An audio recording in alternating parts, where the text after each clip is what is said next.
The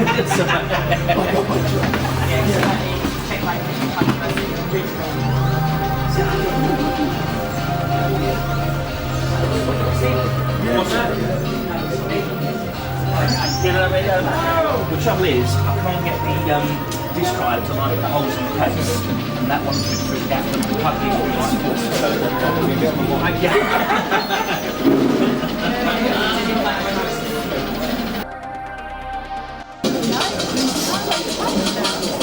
That's what I do.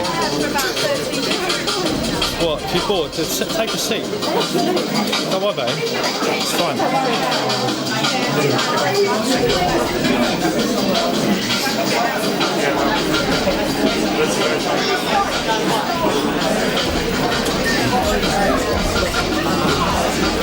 I'm not filming whatever you're doing on there. I'm filming these chaps.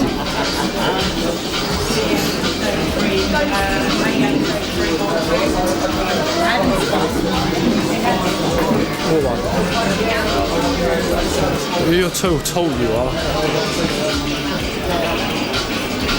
I think I told you.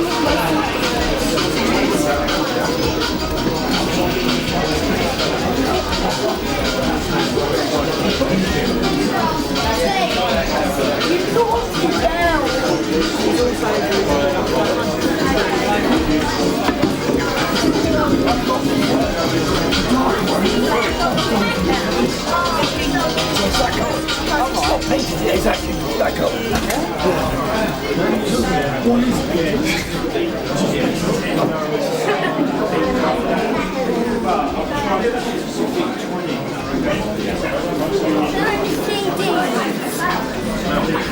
Hey?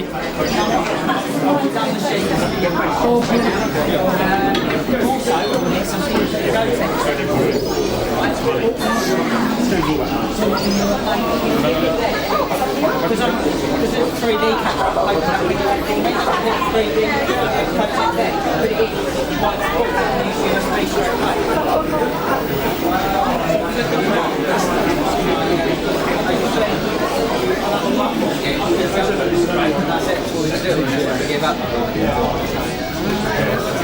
This is one of these mine on speed, so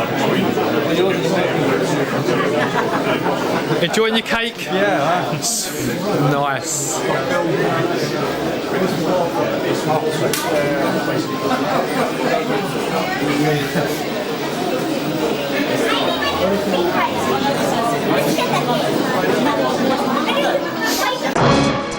A talk with both our guests here today.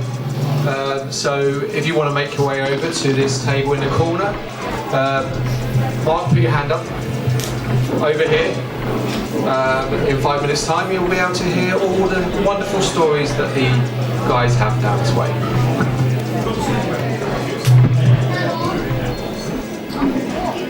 Will you two be sitting there? No, what's that? I'm just not sure. Are those seats plugged in? No, there's no ejector seats on them. No, just wasn't sure what way to put the camera.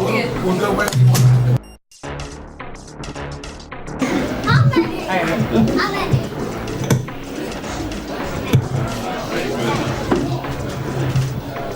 Hello, anyone want to come over for the David Pleasant and the Trevor Dickinson talk? It's just about to commence. Good word, Steve. Commence. Luke, I think you should move up here.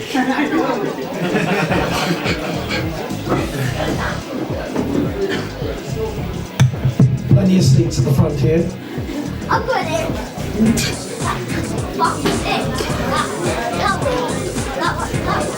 We will ask him. Well, we might ask some questions. Luke, do you want to... I don't know, he should be alright there. He should be.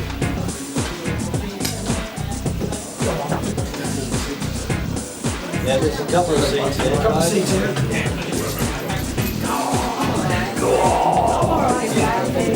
Hold 2 seconds, someone's just in the toilet. One's come over, one's alright. Steve, can't give me a Diet Coke by any chance. You can't get me a diet beer, can you, Steve?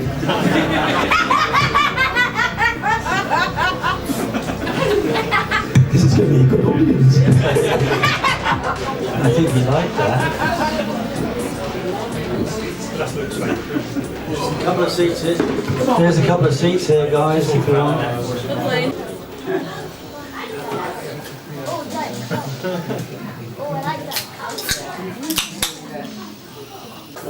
I know what your question is. No. The question's going to be, can I have some Diet Coke, please? Look. Hey? No, come up this way. There's 3 seats down here still. 3 empty seats here at the front. Remember, it's not like school, you know, where the people in the front get picked on much, do they? Yes, they will. Okay, right. When I was at school, Dave, people in the front were the thickest ones. And they used to put you in the seats from front to back. And every week they tested you. So if you were off from the week, if you were off ill, when you came back, you sat right in the front. Isn't that nasty, eh? Yes, but what about thickness? That's grown over the years. Yeah. Dave and I have given dual talks over the last few months, year I think, and it's a bit like Smashy and Nicey. I'll let you work out who Smashy and who Nicey is. And you know, we represent the classic Amiga and the young, youthful, next generation Amiga, as you can see, right? And what we like to do is actually chat about things like David's new book, chat a little about next generation classics of Amigas in general, and then throw it up to the audience to ask questions. And any questions at all, we'll try to answer. And also, we've got a little quiz for you. So you've got a pen and some paper. The quiz, if you're not a Commodore and Amiga fan, you may not be able to answer all the questions. But if you are, there's 2 wonderful prizes. It's not a weekend with Dave. There's a signed Commodore Story Blu-ray from the wonderful Commodore Story team, who are over here. And that's the first prize. And the second prize is a signed Commodore Story book. They're for sale over there as well, so if you don't win the prize, you can always buy one. But these are... actually, these were mine because I was sent a few of these because I backed the films, so I got a few of the books and DVDs. Actually, the first prize is an unsigned copy. You said you wouldn't say that. Never mind. Okay, so we'll start now. Of course, this is David Pleasance. David obviously was the managing director of Commodore UK, a company that ran probably the most profitable Commodore division. And also tried to buy out Amiga and Commodore rights after Commodore declared bankruptcy in 1994. I'm Trevor Dickinson. I'm an Amiga nut. I'm a Commodore and Amiga nut, I suppose. I'm in my real... I say Amiga, that sounds strange, doesn't it? My real life, I'm a business angel. I live in New Zealand. But You can see his wings, man. Wow. But my passion, my real passion is Amiga computers, and I've co-founded and funded Aeon Technology, and we make modern Amiga 1 computers. We try to push the hardware and software envelope and keep it going. Having said that, I have a small Commodore and Amiga collection, about 200 machines, and almost all models apart from Amiga 3200 that doesn't really exist except Dave Haney's got one. Right. So I like to ask Dave questions and he likes to make jokes, so that's how we usually run it. Dave, Commodore, and you've written this book called Commodore The Inside Story. What are you hoping to do with that book? Get rich. Right. And what's your second? I'm sorry, you can't feed lines like that to me not expecting it. No, the fact of the matter is that there has been so much conjecture, I think that's probably the best word I can use, about Commodore, what happened, how could a billion-dollar corporation, end up down the toilet. And there's been several people who have written books about it. There's been many documentaries, including the incredible one that Steve and his team have recently released. But there's been nothing which was factual from the inside. And of course I had a long career with Commodore, one of the longest serving employees. And having had many different positions within Commodore, starting off in the UK as a salesman, ending up as sales and marketing director in the UK. Then I applied for and got the job as general manager of Commodore Electronics Limited, which was, most people don't know, was the holding company for the whole of Commodore Group. What that did is it meant they took all the money that we paid in the UK and they ferried it away to somewhere else, so the profits weren't really made here. It's much more complex than that. I know, but that's what they did. No, but the bottom line is that Commodore Electronics Limited was in a specific canton in Basel, a canton called Aisch, which happens to be zero tax. And it's for that reason, in fact, why there are so many pharmaceutical companies in Basel, because they have the best, they have very low, if not no tax, but they also have fantastic protection from lawsuits. And let's be honest about it, the pharmaceutical companies are getting sued up the yin-yang on a fairly regular basis. Is it fair to say, Dave, then that Commodore were doing what Apple do in Ireland, go to a low tax regime and pay small taxes? Yeah, it was. In fact, I'm happy to talk about the whole tax structure of Commodore because it's quite intriguing what they did. But effectively, everything that was processed by any of the Commodore subsidiaries went through the CEL office in Basel. In fact, I mean, I saw Mediali's expenses go across my desk every week. Who's Mediali? That's a bloody good question. Does anybody know? I've got no idea who he was. Mediali was the president of Commodore International, and he was appointed by Irving Gould. Irving Gould was the chairman and major shareholder. He owned 22% shares of Commodore. And basically what happened, Commodore, as per usual, needed refinancing. And Irving got this company in called Dillon Reed, who were experts at refinancing and restructuring companies. And the person in charge of the division for the refinancing for Dillon Reed was Mediali. And he came in, and the first thing he did was he managed to get a $50 million loan from the Provident Group of the US, which of course endeared him quite closely to Irving at the time when he needed it. And Irving had become the effectively controlling owner of Commodore. Yeah, he owned 22% of the shares and was obviously being the chairman of the board. Basically, he said jump and everybody else said how high, But anyway, so that's where what happened was that he obviously got on well with Mr. Mediali and appointed him as president of the company. And that's not where the trouble started, but that's where the troubles were elevated. Because you had somebody running a business who knew nothing about the business, in fact, had very little business acumen whatsoever.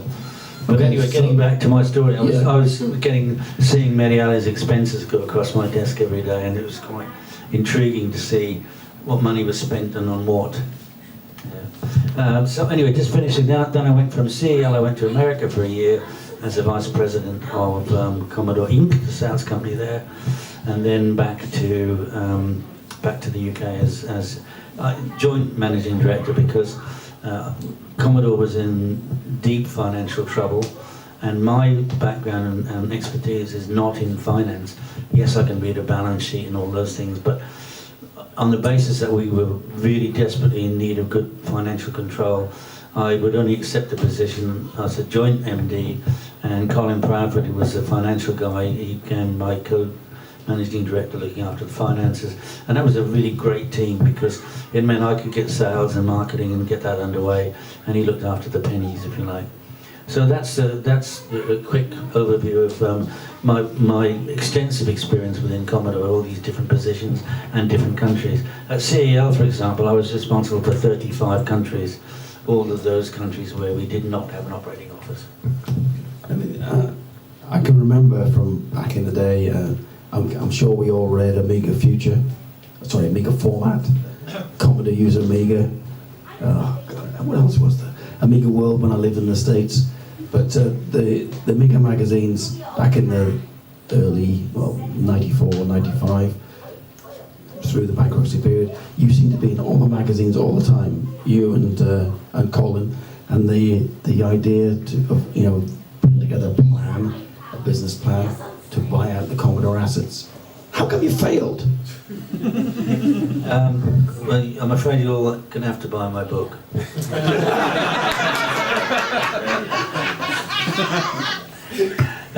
No, it certainly is in my book, and the fact of the matter is that, I mean, I don't mind telling it now because I think you people will probably want to buy the book because I believe it's a good read, and I put my heart and soul into it, so hopefully you'll enjoy it. But no, the truth of the matter is that we got cheated.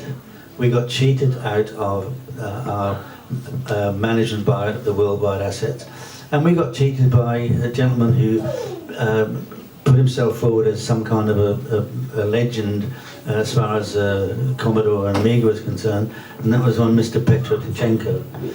He was recruited by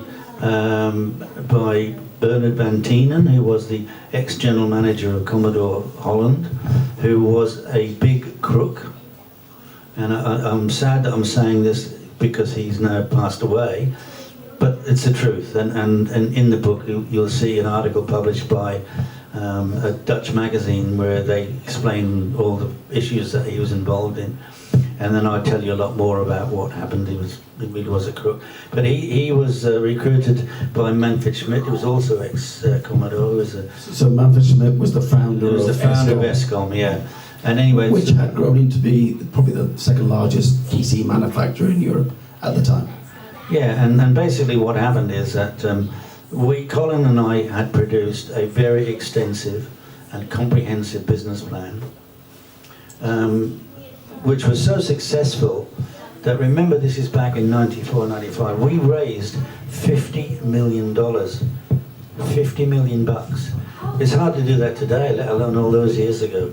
And that's because the business plan we put together was so very credible.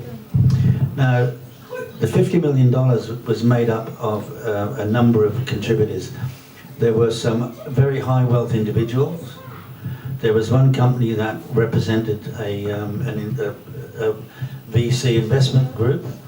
Between them, they came up with 25 million. The other 25 million was raised by a Chinese manufacturing company called New Star Electronics. And the fact of the matter is that New Star, up until that moment in time, had been illegitimately ripping off Sega and Nintendo machines and selling them into China, paying no royalties to anybody. And they had been told by the Chinese government that they have to get legitimate, because China at that time was on this move, which we've all seen, where they become legitimate and become a big Western trading partner. Anyway, the idea was that they would put in 25 million, but then they would be the manufacturers of everything we produced. And having your own manufacturing plant in China, owned by people who invested in you, was absolutely the perfect solution for us. Now, the thing is that we worked out with our business plan, knowing that every supplier to Commodore had just been burned big time by Commodore's bankruptcy, we knew we would not get credit terms. That's not rocket science. Does that include suppliers in the UK? Yeah, but I mean, the UK was only going to be the office from which we operated on. Okay, so it's worldwide suppliers. Worldwide suppliers. I mean, anybody who was supplying component parts for 1200 CD32s, you name it, they were not going to give us credit terms because we were unknown, or actually probably tainted in some regard. But it was not rocket science to work out that we would need to fund ourselves. And we did the numbers so thoroughly, I can assure you. And we estimated it would take us 7 months of good trading, paying bills on time, before they would start to relinquish and give us credit terms.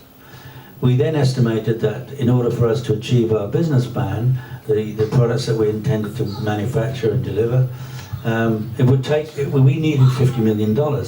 We estimated it would take about 15 million to win the auction of the assets and the trademarks and all of those things. And we were pretty accurate with that, actually. But we knew that we needed the rest of the money in order to stay afloat. And what happened is that 48 hours before the auction, when everything's in place, Petro Dichenko went to the New Star Electronics and said, don't go in with those guys. We can give you it for nothing. When in fact they didn't, they just cheated them. So the New Star... Give what, David? Give them the rights to manufacture and be involved with products in the Chinese market. So in other words, they were saying, don't spend 25 million, we'll give it to you. I think actually they mentioned a figure of 5 or 6 million. So New Star, of course, believed them and dropped us. Now, yes, that still meant we had 25 million, but we knew if we had bought the assets, within a few months we would be bankrupt, and we were not prepared to spend 25 million of somebody else's money on something that we knew we couldn't keep alive. And I have to tell you, it was the biggest heartbreak in the world for Colin and I to ring our team in the UK from New York to say, I'm sorry, but we just can't bid. So that's exactly what happened, and in fact, I'd always suspected it was Petro Dichenko, and in fact, at the Amiga 30 event in Germany, in Neuss,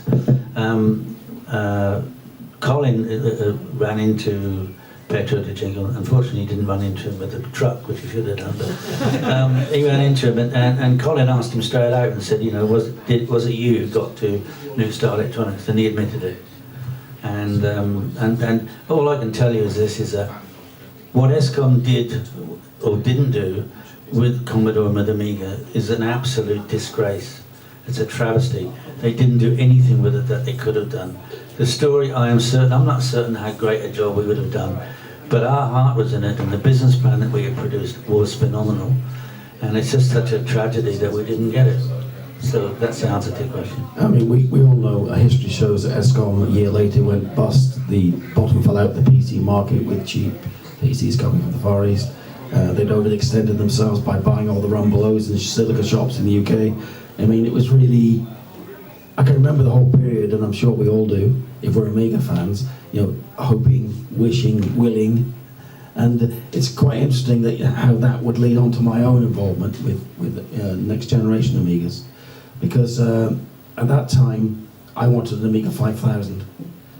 I started with a Commodore. I started with Commodore PET, and then which is how I started with Commodore, selling PET. Yeah, and then I sold the PET because I wanted to buy a Commodore 64 playing international soccer. It was just unbelievable. I had to have it. So, and then of course there's a Commodore 128, a Commodore 128D. I was now living in the States, and in a particularly violent thunderstorm in Texas, my Commodore 128D was attached to the telephone line, and it got zapped by lightning. Completely destroyed the system. It deserved that from the start. Hey, it was great. It ran GEOS. I had a mouse. I was ready for the Amiga. Oh, anyway, with the insurance money, because I had a home contents insurance, I bought an Amiga 2000. So you might say my movement to an Amiga was an act of God. At least that's what it said on the on the insurance policy. Yeah. So, and I was blown away by. I mean, I was blown away by the PET, believe it or not, way back. Then the 64. The 128 wasn't too much different. It introduced me to CPM and 8-column screens. But it was the Amiga that really blew me away. It was unbelievable. And I think from then I was hooked. And then, of course, I introduced Amigas into my business with Amiga 2000s, 3000s, 4000s, desktop publishing, graphics, you name it, video production. And I wanted the Amiga 5000. The joke with the kids, I'm an Amiga 5000, it will fly, I'll do everything. And then, of course, you went bust and let me down.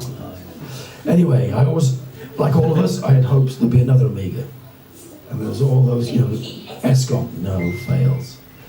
All the Amiga clones that were going to come out, fail. And then Gateway, the new White Hope, or the new black and white Hope with their cow boxes, failed. They creamed it. When you get to know David, yes, they creamed it terribly. And so it was. You get to now, 2001. I stopped using my Amiga 4000 tower, which I towered myself, around about 2001, because I could no longer really use it for the business I was using it for. And in 2004, I sold the business overall, and I thought, well, I've got some time now. I've got a basement. I'd moved to London. I lived in Westminster, had a basement, 5-story skinny house with a basement. And the wife said, well, you can have the basement.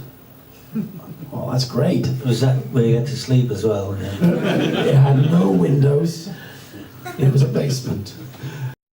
So I thought, well, I've still got my Commodore 64. I sold the PET years ago. 64, 128. I've got an Amiga 2000, 3000 and 4000. I'll set them up in the basement. And, you know, it's amazing how, you know, men, particularly men, maybe we're a bit weird. But I thought, oh, I could put shelves up and then put them all on the line. Oh, there's 5 rooms in this basement. I could start filling the basement. And then I started collecting Amigas and Commodores and you name it. And I must have had, at that time, about 100 machines, all different types. From the Kim 1, listen to these answers carefully, right? From the Kim 1 through all the way through to the, you know, various versions of the Commodore machines. All the TIM series, you know, the +4, the C16, the 232, the 116, which most of us haven't heard of, a 116, 232, very popular in Eastern Europe. All the 8-bit series, all the Commodore PET series. And in those days, they were really, really inexpensive to buy. They weren't expensive like they are now. You get them for next to nothing. Did you hear about the Commodore watch that we produced that was guaranteed for life? When the mainspring broke, a razor blade came out and slashed your wrist.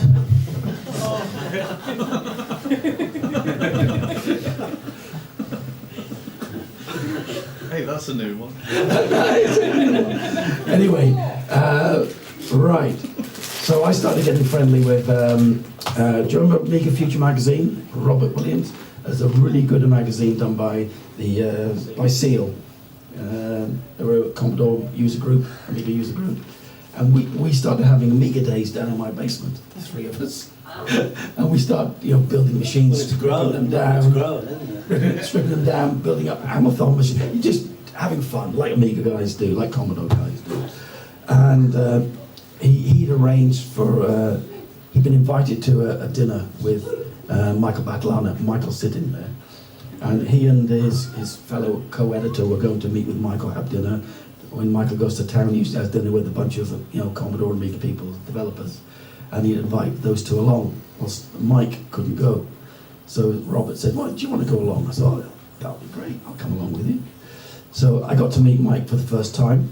I'd actually bought Amiga Forever, which Cloantho, Mike's company, develops. I bought one of the earlier versions.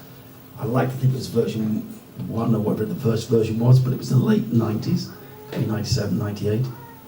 And so I went along, I met Mike, and we got talking, we became friends. And I don't know how it happened, but we ended up in Belgium together. I was with Mike. Mike was just going to see Commodore Gaming.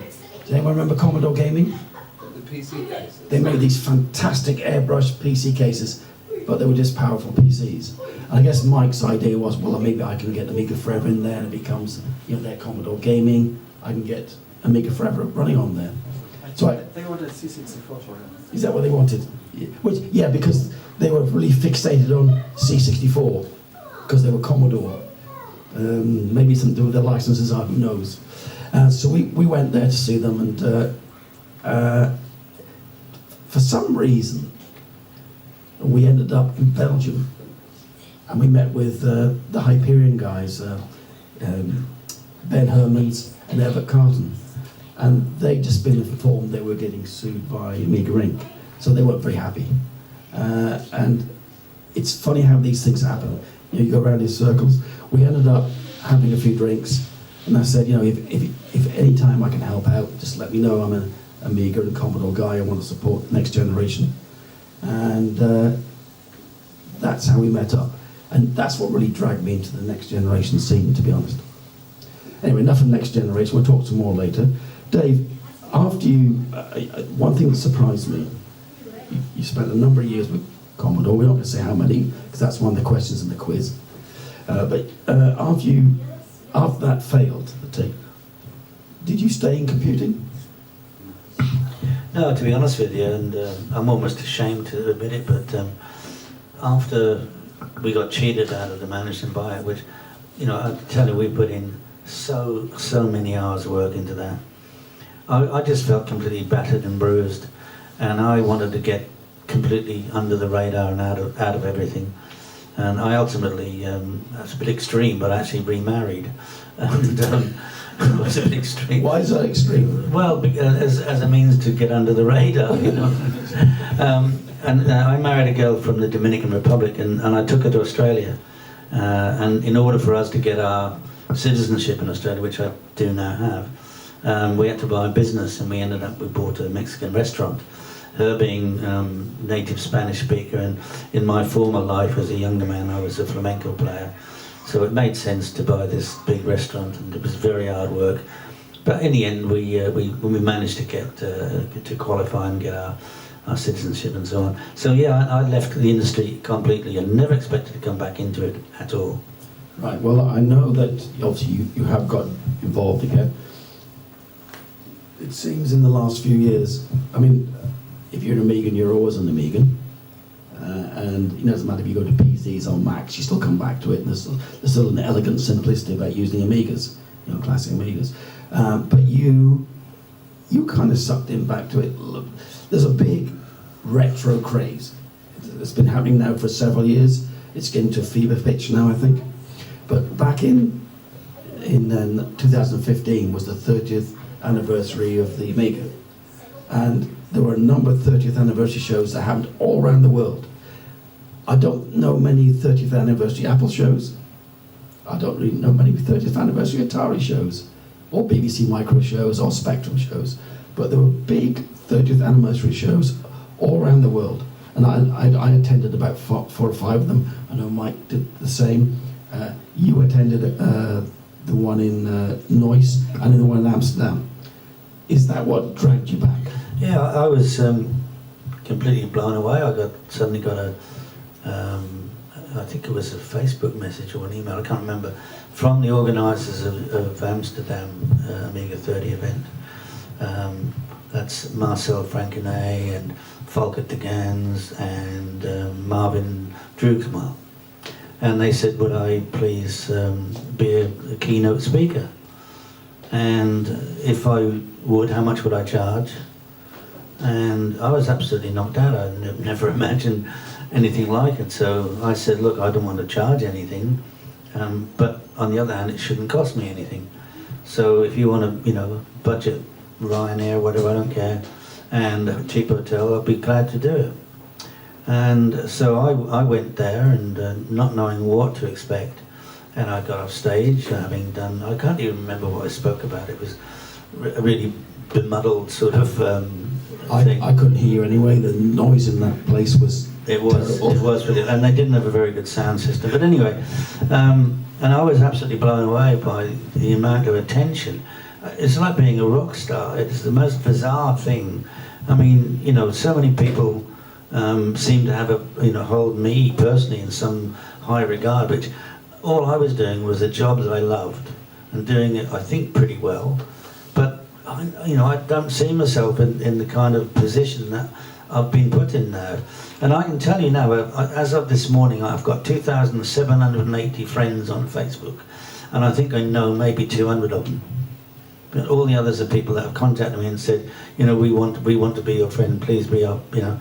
And now I'm going to around, you know, last weekend we were in Pixel Heaven in Warsaw in Poland, and next week I'm at the Leicester Retro Gaming Museum for their 10th anniversary, and we're just going all over the place and being, you know, treated with like royalty, Mind you, I've always felt I was a queen. So, no, but it really was bizarre. I was not expecting it at all. And when you're away from it, 25 years I was out of the industry, to find out that so many people, you know, still... We hadn't left, Dave.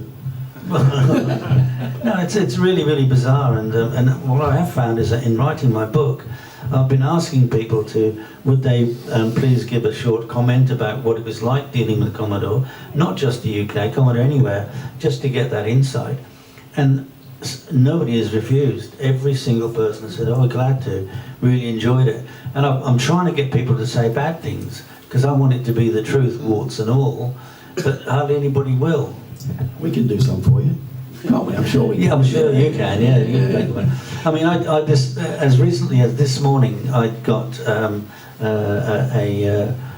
couple of passages from Mr. Mike Batalana here, from Cloento, and you know, and everything he's saying is really, really nice, and I know it can't have been that easy, because we did drive a hard bargain, fair, but hard. But anyway, what I'm saying is that I never expected this is something that, I don't know, I don't think I've done anything special. I just did what I loved, and I think I made some reasonably good decisions. But it's absolutely mind-boggling, to be honest with you.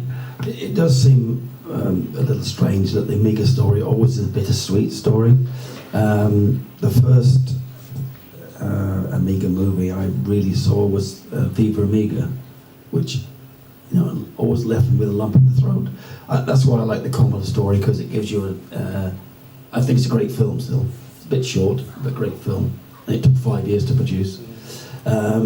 Whereas the Commodore story took about a year to produce. I'm sure they worked very hard on it, but it's more uplifting because it's the story of Commodore and the formation and how it developed. As an Amigan, I always say I'm Amigan, but obviously I was a Commodore first and then the Commodore Amigan. It was interesting how you wanted the Amiga story not to finish. So that's why I was really pleased when we got involved in way back in 2000. I say way back. I hate it when people say way back. They mean 2 years, because that's the minimum, 2 years. But back in 2009, when I got involved in looking at a new powerful Amiga 1 machine, which was become the Amiga 1 X1000.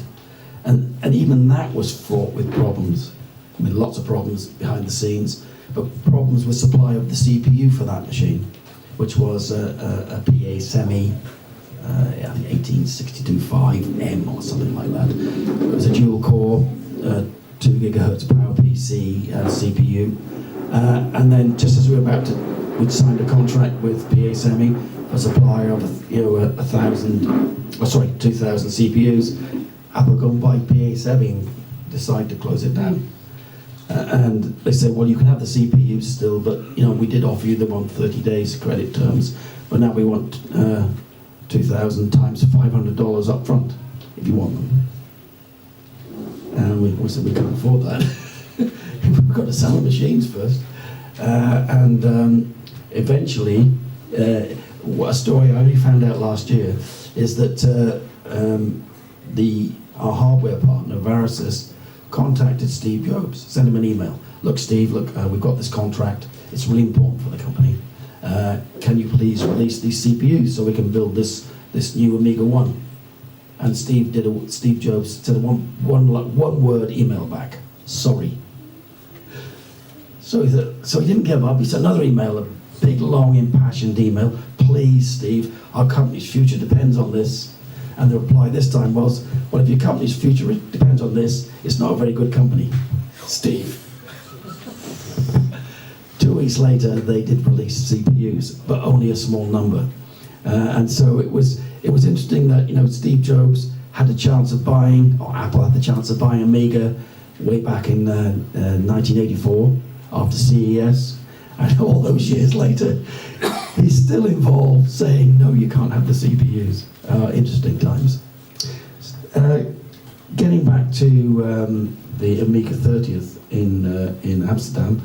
That did lead to you getting involved in another company, didn't it? Yeah, it was amazing, really, because I'd been living in Australia and America and various other places. I came back to the UK in 2008, just in the middle of the crash, and I was looking for work, and I've got a pretty good CV actually, and I couldn't even get an interview. It was obviously age related, but they can't tell you that. And I was really thinking to myself, well, it was kind of forced retirement, and I was getting bored. I was actually living in Stafford, staying with my sister. But I have two sons, and they were both living in Peterborough, which is very close to Corby. That's why they were there in that region initially. And my eldest son is an extremely talented singer-songwriter, musician. And for something to do, really, just to kind of keep my brain cells working, I moved back to Peterborough and started to promote him as an artist. And there was no money in it, but it was just something to keep me busy. And before I know it, I've got 90 acts I'm promoting, and I auditioned and chose all of the acts for the acoustic stage at the Willow Festival 2013. And that was, up until recently, it was the largest and not-for-profit music festival in Europe. A big event held at Peterborough. Anyway, I thought I was kind of confined to just, existing. Wasn't anything, it was good. I enjoyed music promoting, but it wasn't any career kind of thing.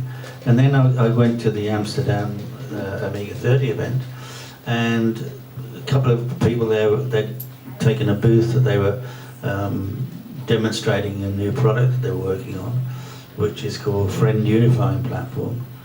And these guys approached me literally as soon as I walked off stage. And the chief architect of the product, they're a Norwegian company, his name is Hogne Titlestad. And the first thing he said to me was, he said, "You are my hero," which was a bit sort of embarrassing to say the least. And of course he used his Amiga to do his degree.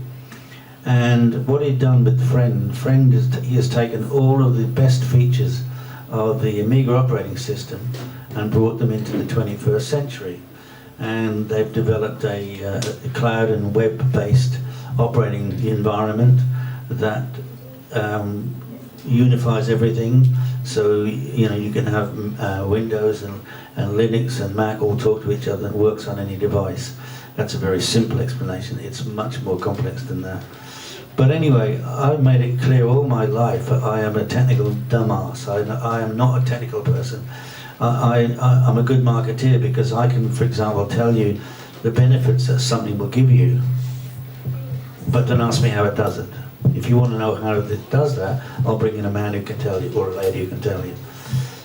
But for some reason, when these guys were explaining to me Friend Unifying Platform, I did get it. And I was very, very excited about the prospect. I thought it's going to be, I don't know how anybody could do this, but if you can pull it off, it's going to be enormous. And they asked me to become their Director of International Sales and Marketing. And to be honest, I think they saw me more as a figurehead, because I was well known. But it didn't matter to me. I mean, the fact that I've been offered a position that allows me to be creative and working on something that has the Amiga at its heart was very, very special to me. And so immediately I said yes. It was a no-brainer. I'm still working with them. In fact, I'm off to Oslo next weekend. Sunday, next weekend, for a 2-day business meeting there. And all I can say is that they have over-delivered on their promise. And we've just literally yesterday launched our ICO, because we are raising money to do a couple of things. One, ICO, initial coin offering, cryptocurrency. No, wrong. Go on then. It's initial contribution offering. It's not coin. No, it's not coin. I knew I'd catch him out. Okay. Now everybody thinks it's a coin because it's related to cryptocurrency, but it's not. It's initial contribution offering. Anyway, we launched that yesterday. We did a pre-sale on that, which completed 100% on Thursday. So the ICO was launched yesterday, and that's running for the next few months, or as soon as we reach certainly soft cap. And what we're raising money for is we are developing this concept called Friend Network. And basically what that is a complete communication system which is peer-to-peer. And it's phenomenal, absolutely phenomenal. And it turns out that this environment that we've developed is the perfect vehicle for people who are developing blockchain technology, helps them to deploy this to market. And all I'd say to you is this, is that I joined Friend because I honestly believed that this product will change history, and I'm more convinced now than ever. And all I say to you is take a look at it, because it will blow you away. If you want to know more technical details, then a man sitting right in front of me here, Ravi, who has done a lot of work with us, thankfully, and he can explain it to you, because all I'm saying to you, take a look at it, because I think you'll be blown away. Thanks, Dave. Going back to the Amiga Next Generation stuff, obviously the Amiga 1X 1000 did get released at the end of 2011. We had a limited number of CPUs, and we started buying CPUs from equipment holders who bought it en masse, and we paid as much as almost $1,000 per CPU to get them, which we covered the costs ourselves. We didn't pass on to the customer. Does that mean you got chipped? We definitely got chipped, and we paid between $500 and $1,000 for all the CPUs. In fact, a year later, the supplier who gave us them at $1,000 came back to us saying, "Can we buy them back for you at $2,000?" We said, "Sorry, they're all gone. They're all in machines." We replaced the X1000 with the Amiga 1X 5000, so I got my 5000 in the end. Great, it's a great machine. And the latest one, which is here, the Amiga 1 A1222, this is going to be the mid-performance, entry-level, cost-wise, and I want to make it, as I've said before, as lower cost as possible, so we get them in users' hands. And we're almost ready to release it. The hardware's been ready for 2 years. It's been a software issue, and that's almost really completed now. So, I mean, we've talked a little bit, and we've talked too much probably. We'd like to throw it open to questions, and don't be afraid to ask questions, because we'll Just before you do that, talking about that board. Oh yeah, go on, Dave. When I posted my Kickstarter a year and 3 weeks ago for my book, I'd only launched it a couple of weeks, and then I met up with Trevor, and I conned him into giving me one of those machines. I'm hoping it's going to be a finished product, not just a motherboard. Anyway, it's going to be a prize for those people that have ordered the book, not just on the Kickstarter, because that finished a while back, but people have ordered the book, pre-ordered the book since. I've got my own little website called downtimepublishing.com, which I actually set that up. I actually bought the domain name for my son's music, but never got to use it, so I've set that up and pre-order now. But somebody is going to win one of these machines, and I'm just waiting, because in the next 2 weeks the product will be off to be printed, book will be ready to be printed, and I'm hoping it'll be back. I was hoping by the end of July, but I'm in the printer's hands, so my guess is probably the first couple of weeks of August, and then I can fulfill all the outstanding orders. But I just wanted to say, anybody, if you haven't ordered now, you can still order, and your name will still be in there, and somebody is going to win one of those machines. Okay. So that's why I mentioned it. Sorry. Any questions? I've got one. Over there. Who chose Sunshine on a Rainy Day with the Amiga 500 advert? Who chose? The songs, Sunshine on a Rainy Day. Can you remember which advert it was? The 500 plus. Cartoon Classic. Ah, right, okay. Almost certainly would be our agency. At the time of that, I think the agency was Lang Henry, Jennifer Lang, who ultimately sold out to Saatchi and Saatchi and became Saatchi's chairperson, but I'm pretty sure it'll be them, yeah. Thank you.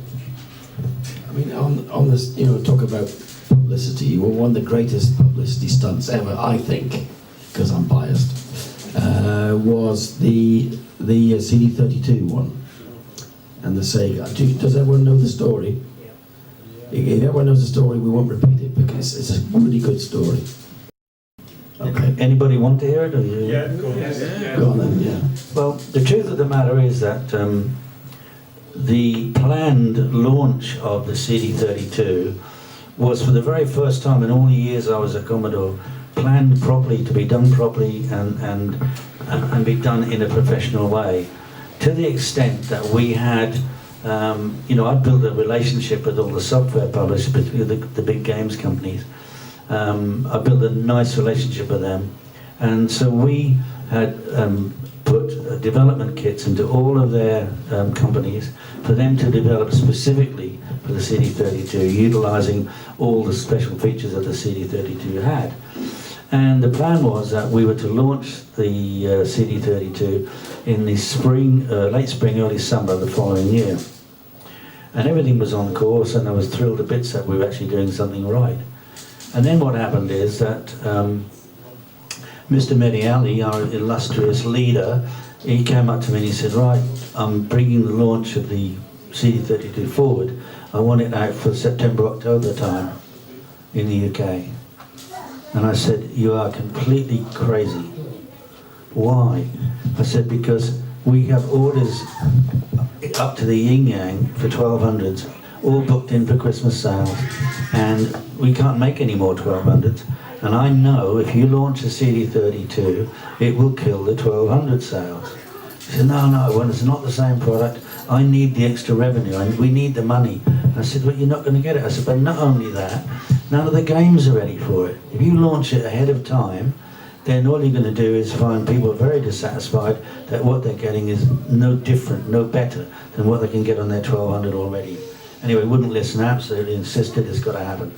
And at the end of the day, I worked for somebody who I had to respond to. So, but faced with the dilemma of launching something so early, my marketing team, particularly Dawn Levac, she was my marketing manager, wonderful lady, she managed to book us the Science Museum to do the launch, which I think was a very clever move.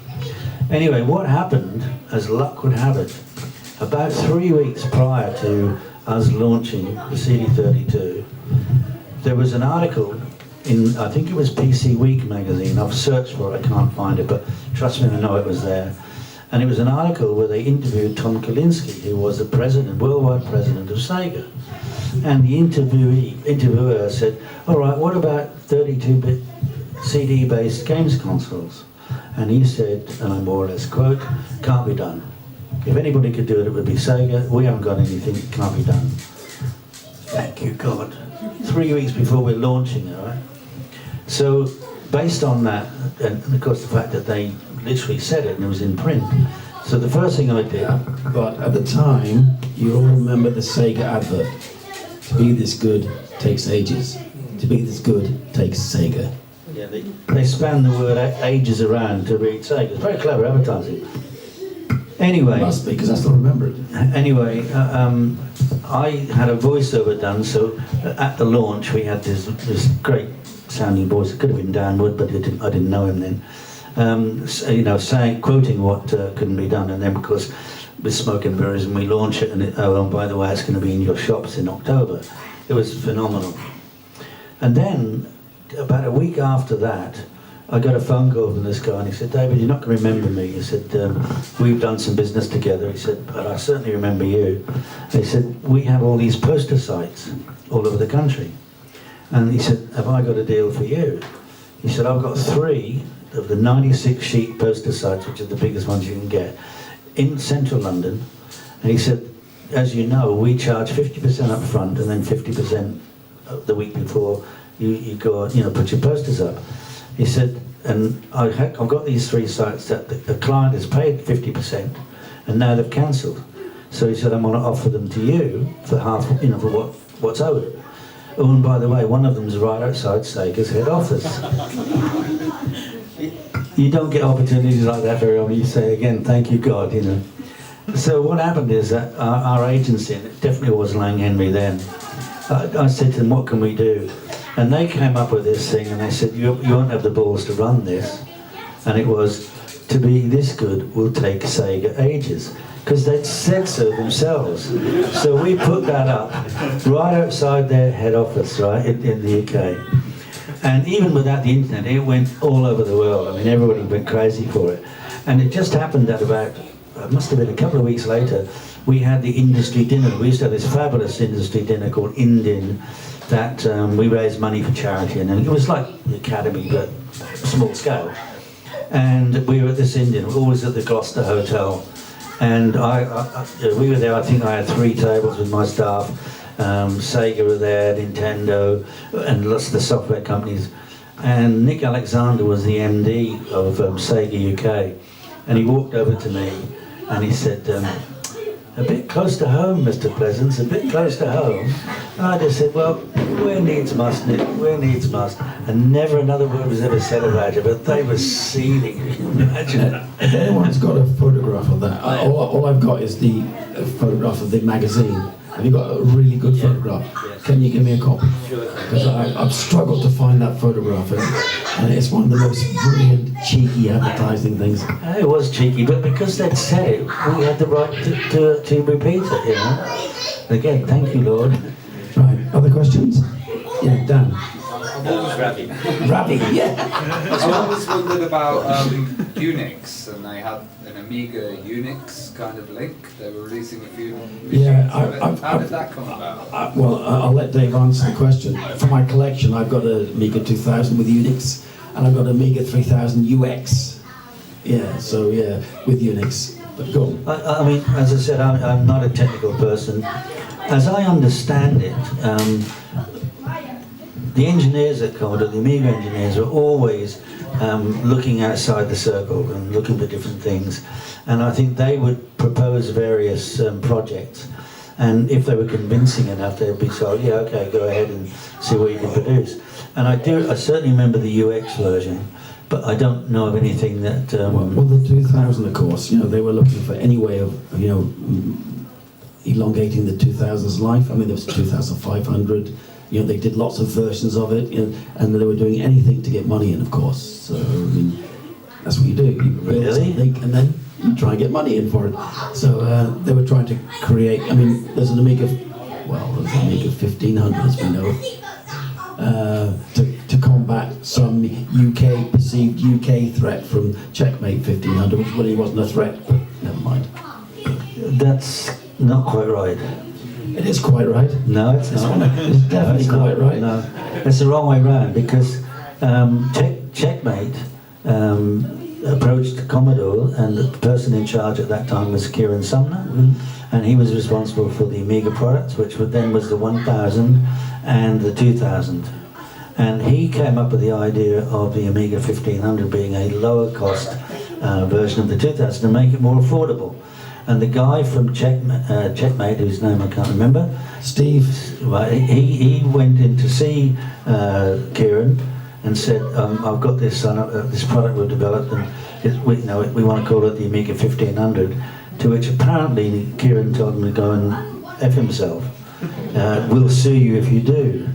That's not very like Kieran, to be honest with you, but on the other hand, I could imagine on the wrong day. well, I'll tell you the story Steve told me. I know he's done some for your book, but the story he told me was the 500 came out and the 2000 came out. And they thought, well, we can take this 500 and we can make it, we can build it, because everyone was building cases. You remember they were building stands and cases for your 500 and 600 and things like that. And when they thought, we could enclose it, and they built it. So they built it. And there's one over there, and it's horrible. Really, it's horrible. But it's horrible. The keyboard's horrible, isn't it? That metal keyboard's horrible. But the idea of putting a 500 in there with the power supply and everything else, great idea. But you couldn't do it in plastic because the molds would be too expensive, so you do metal. So that's how they did it. And the story he told me was he borrowed his mate's car, which was a sports car, and he put a suit on, and he drove to Commodore, and he met with the guys you said. We were at Maidenhead then. Yeah, and he came into the building, and he had the fancy sports car, and they said, well, and by this time Commodore had seen this, thinking it's going to affect their 2000 sales. So they got a little sticker, put it over the 2000, I've got a couple of those, and they took out that hard disk drive and put a second floppy in and called it an Amiga 1500. He said, well, how many of these have you actually built and sold? Because they thought it was going to kill their 2,000 sales. He said, 250. He said, what? We've done this for 250 units. And then that was it. That's the story Steve told me. Now, that was a few years ago. He may have changed the story since then. What happened is that he spoke to me about it, and I said, the best thing I can do is to represent you I'll put into my book your chapter as you write it. So we've got the version from Kieran Sumner for his side of the story. I was actually in CEL in Switzerland at that time, so I wasn't physically on the premises, I can't really say. But I think the best thing I can do is I've got Kieran's side of one story, and I've got his name, Steve's version as well. I simply can't remember. I've read it, but it was ages ago, and I can't remember the content of it. So, but it's in the book anyway. I think it's interesting. It's really interesting because we've got Checkmate 1500 over there, and actually, full circle. Steve's doing a Kickstarter project now, or Indiegogo, or Kickstarter, for another Checkmate 1500 case, which can fit, almost any sort of small board. So it's quite funny that it's come full circle again. Any other questions? In your collection of Commodore computers, have you got any prototypes? Prototypes. Yeah. Yes and no. I've got early models. I've got, yes I have. I've got, Amiga Germany produced a whole bunch of prototypes. The P500, the P128, a whole bunch of these. And they were when they were going from when they were first doing their advanced pets, their curvy pets, and they're all horrible, to be honest, they are. And they are prototypes, they're like number 5, number 10, number 15. I did get a chance of buying a Commodore 65 about 7 years ago, and at the time, the guy wanted to charge me 3,000 euros, and I thought, that's a lot of money back then. One disc sold for about 4 or 5 times that. So, it's quite interesting that these things are around. I do have a Commodore 900, which is actually running coherent, and it looks like a slightly bigger Amiga 2000, and that's quite a rare model. They're the sort of rarest ones, I would say, in my collection. I mean, obviously I have a Japanese Commodore 64, the Commodore Max, things like that. The Eastern European Commodores, there's 116 and the 232, but real Commodore prototypes like the Amiga D, that Dale Luck has about 6 or 7 of in his yard in California. No, I have nothing like that, unfortunately. I'd like to tell you guys a story that was when I actually got one up over on Mary Alley. I think you'll like the story. I've been nagging them for a good 2 years. Let me loose in the States because they're doing nothing over there, a terrible business. And eventually I was actually at a general manager's meeting in Frankfurt with him, and I think all the GMs were there. I think we finished around about 12 o'clock. And I got up to leave, and he said, "Pleasant, sit your ass down here." He said, "I'm finally going to give you your wish." "What wish is that? I've got lots of wishes." He said, "No," he said, "the one where you want to take over in the US." He said, "I want you to take the position of Vice President of Consumer Products over in Commodore Inc. In Westchester." He said, and in fact, he said, "I want you on the 7 o'clock flight out of London today." This is about midday, about 12, lunchtime. Goodness me, I got nothing prepared. But anyway, he made me go upstairs to the admin office and book my flight. I had to be on that 7 o'clock flight out of London. What he'd forgotten was that, because he did it all the time, the 7 o'clock flight out of London was Concorde. It's absolutely true, I swear to God. So I get to fly on Concorde, and actually quite an underwhelming experience, to be honest with you. I'm really pleased that I've done it. But it's a tiny little plane. You've got 2 business class seats, a very narrow aisle, and then 2 business class seats. And when you're travelling at 55,000 feet, you can't see anything. There's no reference to speed. You don't know how fast you're travelling. The only way you know is on the entrance to the cockpit. There's a dial, and it shows you either the miles per hour or Mach speed or whatever it is, and you see 1,350 miles an hour. But that's the only sensation you get. Of course, until you land in New York 3.5 hours later, and then you realise how fast you've been travelling. But it's really quite underwhelming. But he never, to this day, doesn't know that he forced me to go on that plane. So you broke Commodore. my fault entirely. Yeah. Any other questions? Sure. Which other famous people were on Concorde? And was it unlimited champagne? Yes, unlimited champagne. But I have no idea who else was on there. I mean, I was so. Remember that only several hours before, I didn't even know I was going to be going to America. So I was sort of in my own cloud, if you like, you know.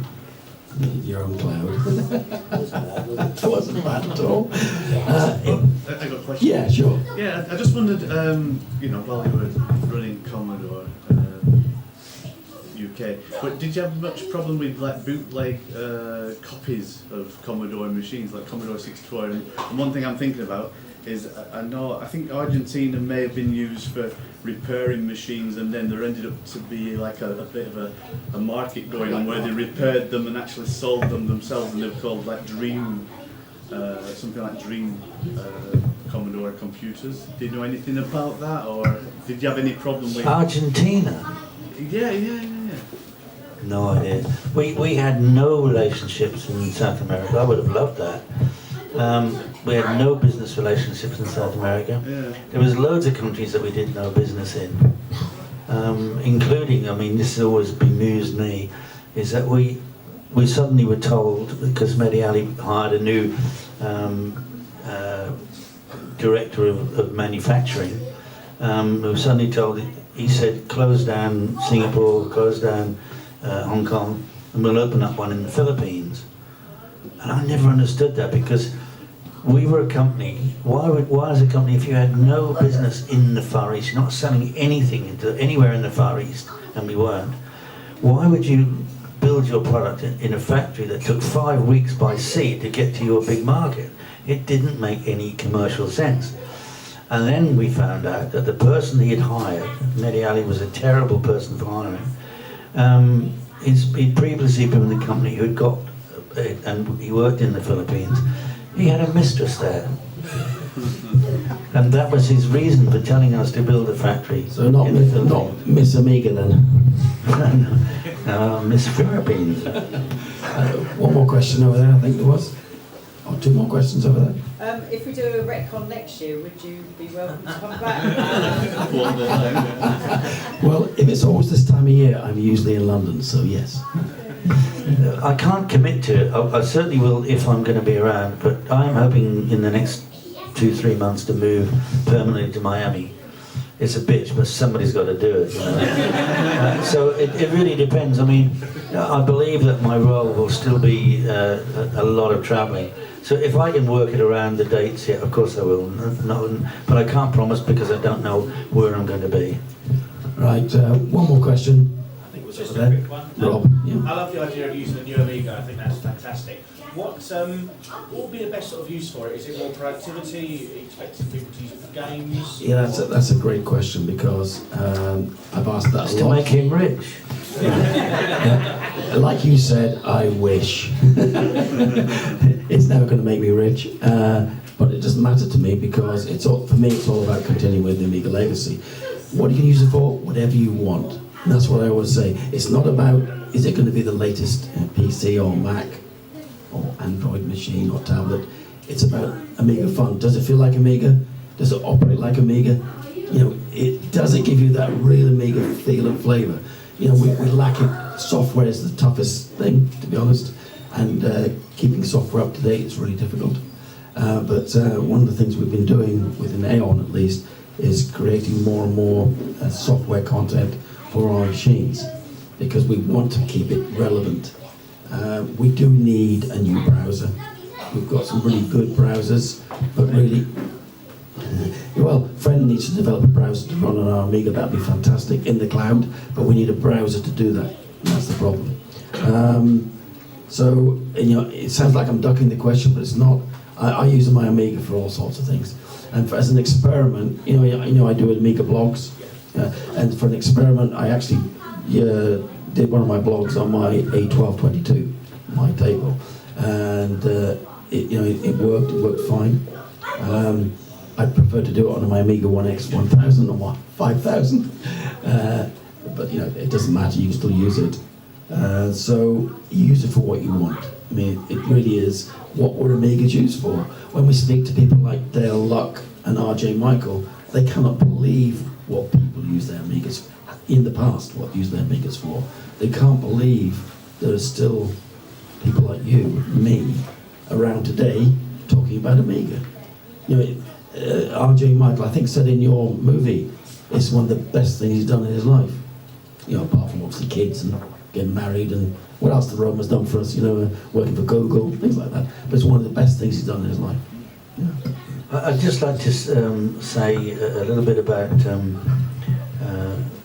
what, in my opinion, the worst thing that happened when ESCOM bought the rights to the Commodore is that they let go and left behind technology that would blow your brains out.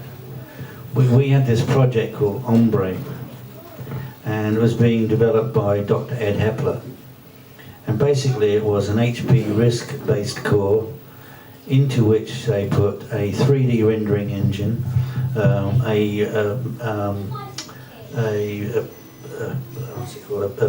chunky planar. They had 5.1 surround sound stereo, which, remember, this is in 1994. And I'm not kidding, you've never seen anything like it in your life. And there is nothing like it on the market today.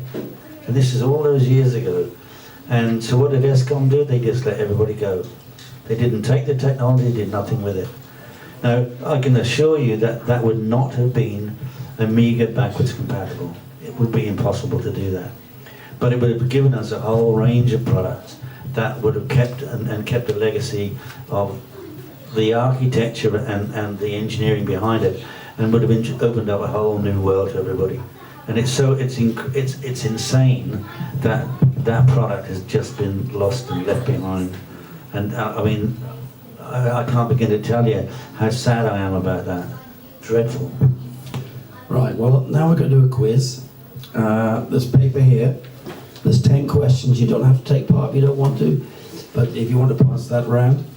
And David and I will ask the questions, and we're going to ask you to, those who do the quiz, to actually get someone else to mark it for you. And you don't have to get them all right, but the ones obviously get the most right will win the prizes, first and second.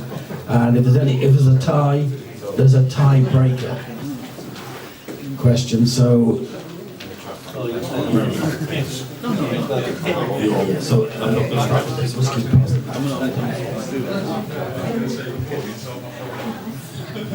Has everybody got pens? If not, can I ask you not to cheat and use mobile phones? That'd be great. Can I use my Amigas to do it? Now, most of the answers to these questions would be in the book that is being sold over there. Too late now. I'm going to have a go, but I won't put it in. Okay. No, have a go. Well, if you win, we'll give a prize to somebody else. No, I'm not going to enter. Right, has everyone got pens and papers? Is everyone ready to go? Yeah, I'm ready. Ready? Ready. I'm ready. The first question has been read by me. You said by David. Right. So the first question is: what year was Commodore founder Jack Tramiel born? Right. So to the nearest year, obviously. Right. What year was Commodore founder Jack Tramiel born? Okay. All right. Second question. What was the name of Commodore's first microcomputer? First commercially released microcomputer.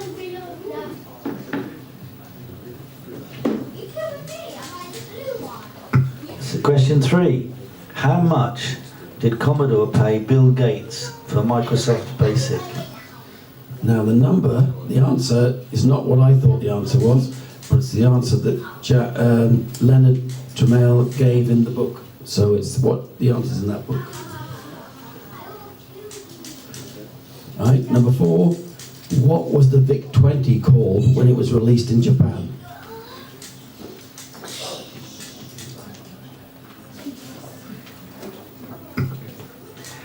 How many Commodore 64s were actually sold to the nearest million? And this is according to my figures, which I can guarantee you are accurate. How many 64s were actually sold worldwide to the nearest million?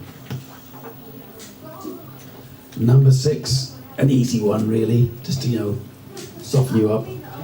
Who is generally considered the father of the Amiga computer?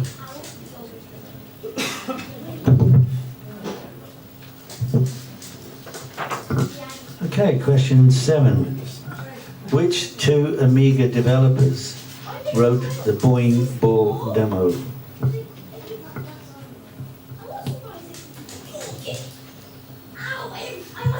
Right. Who wrote the Chicken Lips Blues?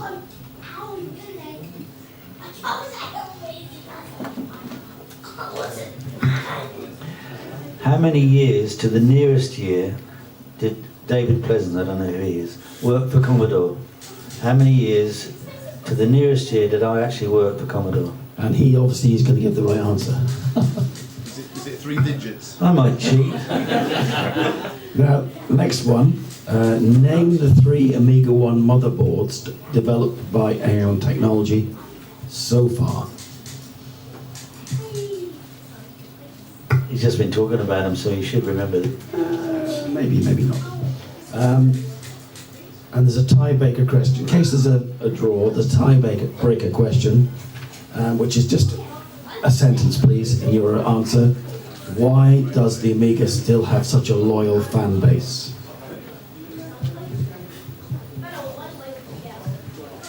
Now, if you're Atari fans, or Specky fans, or BBC Micro fans, or PC fans, or Apple fans, you have my deepest sympathy.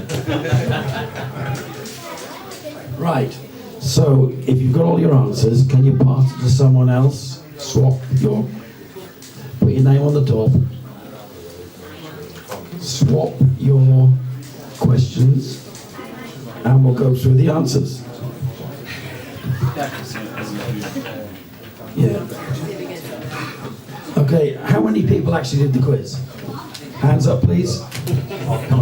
I've seen the questions, so I'm going to just not even fun.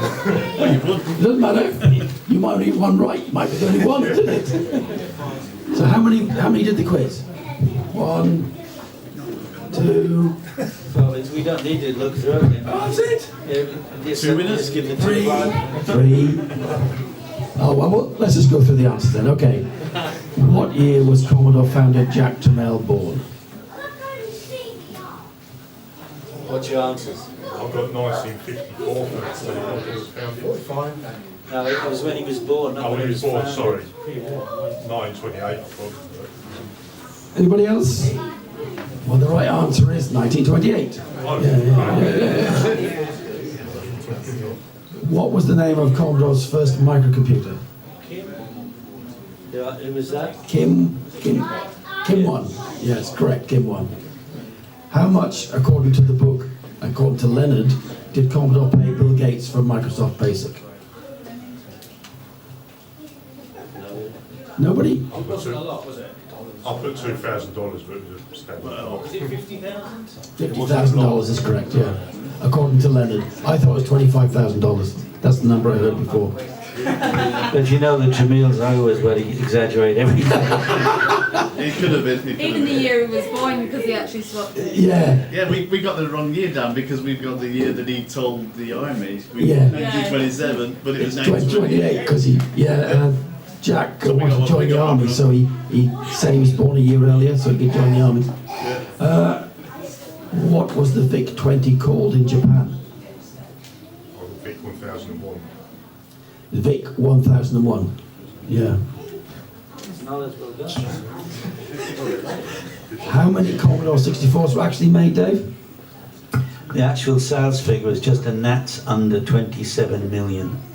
And the reason I can hand on heart say that is because when Colin and I were undergoing our due diligence process about what we were actually going to buy from Commodore, all the assets, we went through all the sales figures and everything. It was all recorded, and it was just under 27 million.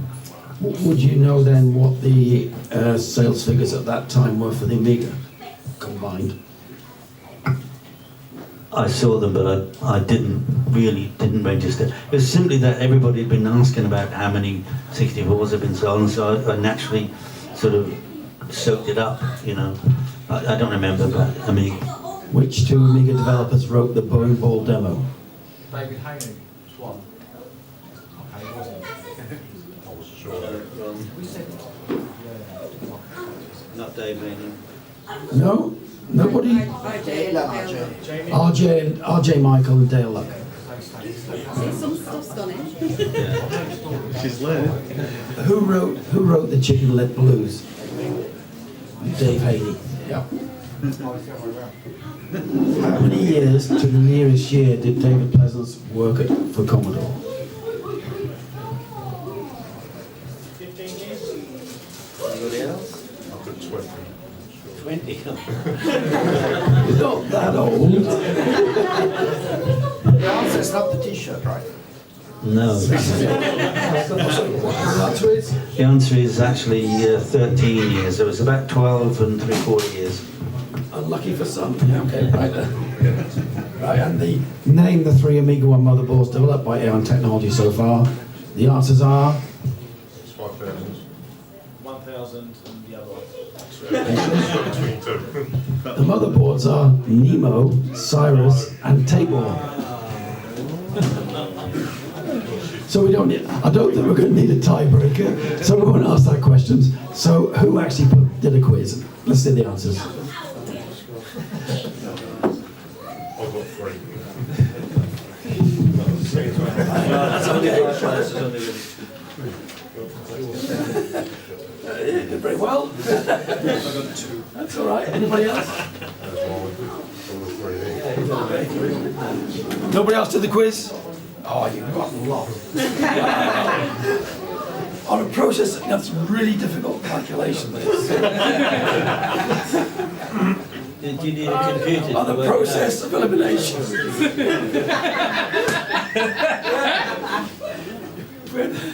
Okay, right.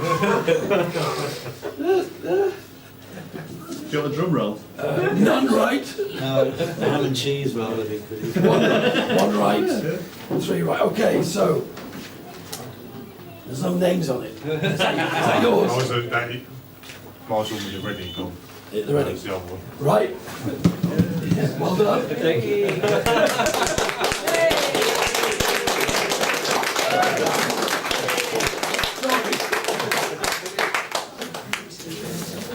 I thought they were easy questions.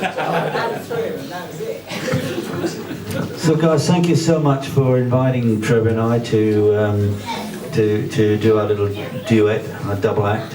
I hope you've enjoyed it. If there's any more questions, either just come and find us. We answer questions much better with a pint in our hand, just thought I'd mention that. Thank you very much for the invitation. But hope you've enjoyed it as much as we have, and I think you can tell we have fun. And at the end of the day, this hobby, this massive cult following, it's all about having fun. Thanks a lot. Appreciate it. And if you're wondering why my voice is so bad, we spent last weekend in Poland at Pixel Heaven, and I think we went to bed at 4 a.m. both mornings. Or... Not together. Not this time. Just a rumour. You said there were a lot of feeling there. And of course, in Poland, they drink a little bit more than Britain. Not much more, but a little bit more. And so we had a really good time and great fun. And that's one thing that I've noticed go around the world, visiting Amiga shows, Commodore shows, and even retro gaming shows, that the people you meet are really good people. And it's a common bond between us all. Are they good drinkers as well, Mr. They are very, very talented So again, as David said, thanks very much for inviting us. We both enjoyed it. And now we definitely need a pint, don't we? Absolutely. Yeah. Get one with 2 straws at the start. Yeah.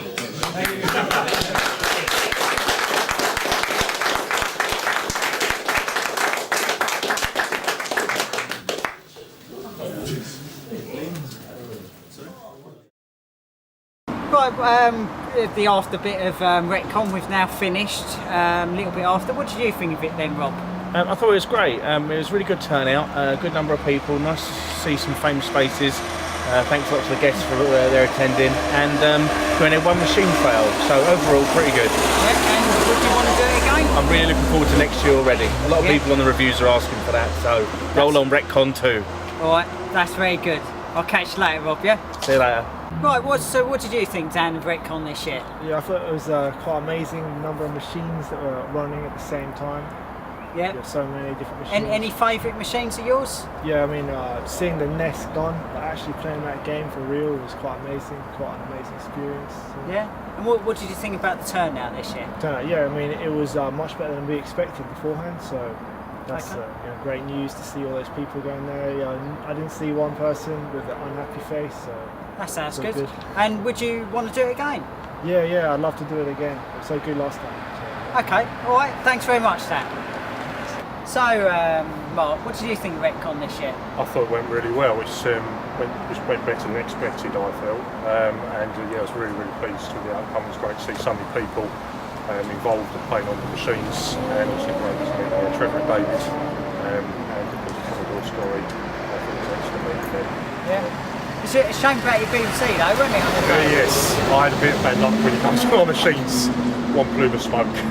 Well, that's not too bad. No, bad worse.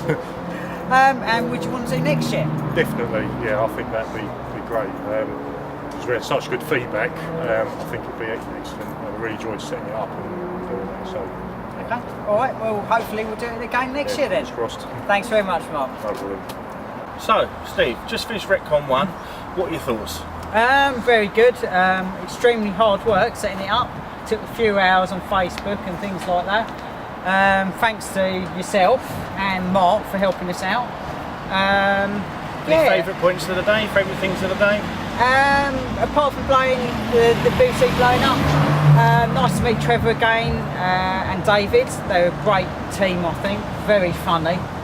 I'm glad they came as well. I can't really say much really. We had a few reports on there saying that kids loved it. Bonus area is the kids' little playground round the back and a couple of benches, I thought. Yeah, very good. Are we going to do it again next year? I think we should do it next year myself. Cool. Don't know what sort of date, maybe the same sort of date next year. Maybe the same setup. Who knows? Fantastic stuff. Thank you very much. Thanks a lot. So Retcon 2018, what a brilliant day that was. You know, the planning, everything by Steve, Dan, Mark, 3 mics, so mic 1, 2 and 3. Gary did a lot of work behind the scenes that I was unaware of. Rob, and there was just so much planning to do, and everyone just pulled together, the setting up of the consoles, the computers, putting away everything, everything just runs spot on.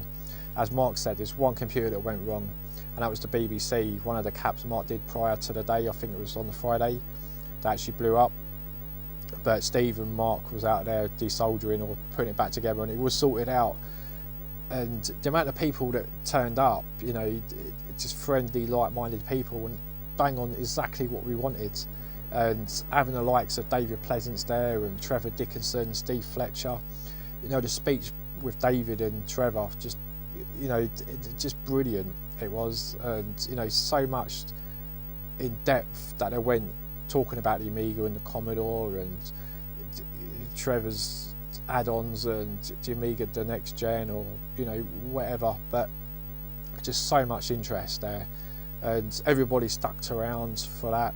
Even the likes of Ravi Abbott popped down, which is great to see Ravi going to popping down to London and everything, which obviously is only you know, this one and a few other ones years and years ago, but I know the expo's on, but it was nothing, you know, for £6 that will get you that. And the whole day was just, as I said, was just brilliant. Paul Kitchen was there with his friend Darren, and it was good to shake both of their hands, especially Paul, doing all the artwork and everything, and a bit of the background as well that I wasn't sure on, but everything, as I said, is no other words to describe that day. And it was great seeing 2 people playing Sensi on my 1200 as well, and showing all the demos and everything. It brought a smile to everyone, and it's exactly what that event was all about, is bringing people together playing old games, especially the Amigas and everything, and seeing like a few old computers that, you know, quite rare, I guess, as well. But a bang on day, and well done to everybody that helped and come along and everything. So as Rob said, roll on Retcon 2 2019.